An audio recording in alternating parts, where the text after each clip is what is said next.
I never believed life could unravel this quickly. When the knock came at my door that night, I already knew who it was and what it meant. 3 months behind on rent, no savings, no family left to turn to. My options had run dry.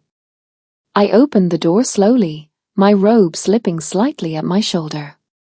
Across the threshold stood Victor Ramirez, the man who owned the small apartment complex I called home.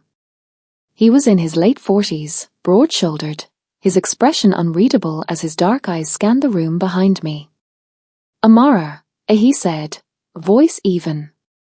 "You're 3 months overdue." I clutched the robe tighter around me and nodded, unable to hold his gaze. "I know. I just need a little more time. Please." Victor stepped inside uninvited, closing the door with a soft click. "Time doesn't pay the bills," he said, his tone low but pointed. "I don't like seeing someone like you struggling, but business is business. I can't keep letting this slide." Shame burned in my chest. I'd tried everything, extra shifts at the diner, cutting back on food, pawning off anything valuable I owned. None of it was enough. "There might be another way," Victor said after a pause. I looked up sharply. "What do you mean?" He stepped closer, his eyes narrowing as if he could see straight through me. "I think you know what I'm offering, Amara. One night. No one has to know. In exchange, the debt disappears." The words landed like a stone in my stomach. I wanted to scream, to tell him to leave, but the weight of my situation pressed down on me. He could see it, the fear, the pride, the desperation written all over my face. "You're out of options," he added softly. "I can help you, but the choice is yours." I hesitated, the silence in the room deafening. Finally, with trembling hands, I nodded. Victor exhaled slowly, almost in relief. "Good," he said simply. What followed felt like a blur. I don't remember the details, only the sense of crossing a line I could never uncross. My heart pounded in my chest, a mix of dread and relief swirling together as the night passed. When it was over, I wrapped myself in my robe, unsure what to say. Victor watched me quietly for a moment before speaking.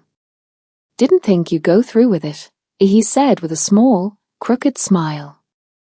"It was just an arrangement," I whispered, more to convince myself than him. "Sure," he said, his tone unreadable. "If that's what you need to believe." I thought that would be the end of it. But Victor wasn't finished. "I have another proposal for you," he said, pulling out his phone. I stiffened. "What now?" "There are men I know who'd pay well for an evening with someone like you," he said. "If you're willing, this could solve more than just your rent problem. You could make enough in one night to start over." I stared at him, stunned. "You're serious?" Victor nodded. "You said you were out of options. This is one." My pulse thundered in my ears. Part of me wanted to scream no, but another part, the part that remembered the weight lifting from my shoulders when my rent debt vanished, hesitated. "How much?" I asked finally. Victor's lips curved into a thin smile. "More than you've ever earned in one night. Maybe more than in a month." I closed my eyes, fighting the guilt clawing at me. "One night," I said. "That's all it takes," Victor replied, already dialing.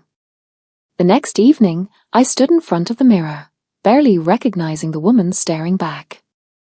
The dress Victor had chosen was tight, the neckline lower than I'd ever worn. My hands shook as I adjusted the hem. "You look incredible," Victor said from the doorway. "They'll love you." A knock echoed through the apartment. My breath caught as I opened the door. 2 men stood there, both strangers, their expressions calm but expectant. "Come in," I said, stepping aside. Every step I took felt heavy, but I kept moving. The taller man brushed a hand lightly against my arm as he passed, and I flinched at the contact. "We'll take good care of you," one of them said, his voice low and steady. The evening that followed stretched long, filled with moments that blurred together. I should have felt used, broken, humiliated. But instead, to my surprise, a strange sense of power welled up inside me. For once, I wasn't invisible. For once, people looked at me like I mattered. By the time it was over, I was lying on the couch, staring up at the ceiling in silence. The 2 men left without a word. Victor stood by the door, phone in hand, watching me carefully. "You did well," he said finally. "Better than I expected." I pulled the blanket tighter around me, unsure of what to say. "This could be the start of something for you," he added. "If you want it to be." I should have told him no. I should have said it was just survival, a mistake I'd never repeat. But deep down, I couldn't ignore the whisper of a new thought. I never expected to feel this way. And now I can't stop thinking about it.